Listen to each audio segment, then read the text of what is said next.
ওনার খোঁজখবর আমরা খুঁজতেছিলাম, ওনাকে পাচ্ছিলাম না প্রায় 3-4 দিন ধরে। তো বাজারে গিয়ে খুঁজতে খুঁজতে এক পর্যায়ে শুনি যে ওনাকে পটুয়াখালীর থেকেও দূরে কেউ রেখে আসছে।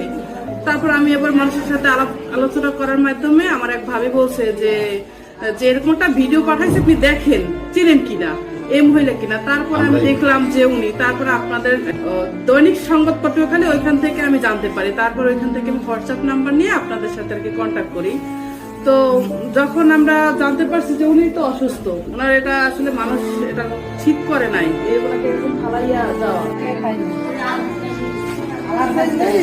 মানুষের জন্য তোমার নিয়ে যায় ধরে, তা তুমি তোমার আমি যাবো না, তুমি আমাকে কি তোরে দেখতে দেবে লাগবে না।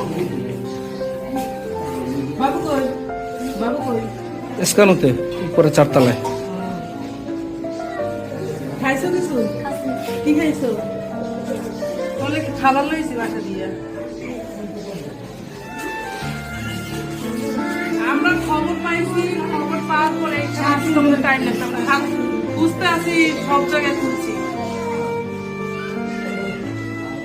ওনাকে পেয়েছে আমরা প্রায় 7-8 মাস আগে। উনি হচ্ছে, ওনার বাড়ি হচ্ছে নরসিংদী।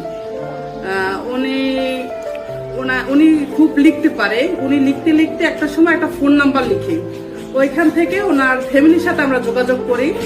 তো ওনার ফ্যামিলিতে ওনার মা বাবা দুজনই অসুস্থ, একজন এখনো মনে হয় তো মেডিকেল ভর্তি আছেন।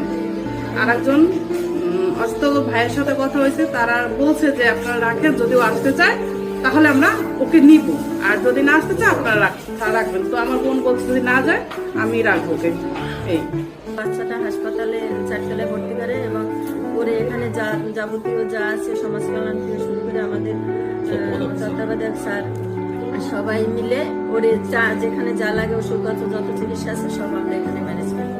কোনো ওর কোনো ত্রুটি হয় না, হয়েছে। কালকে যখনই আমরা শুনে এখানে আসছে ওদের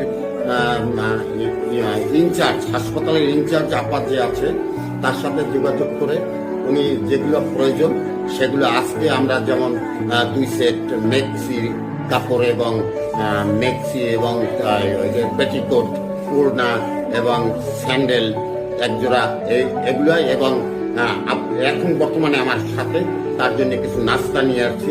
এগুলো নিয়ে আমরা আমার বস এবং তত্ত্বাবধায়ক স্যার সহ আমরা এটা ওনাকে পড়াইয়া দেই।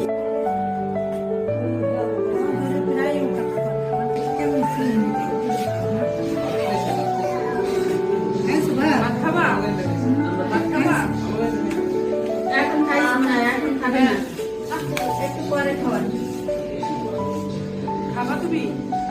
খাবা? ঠিক মা।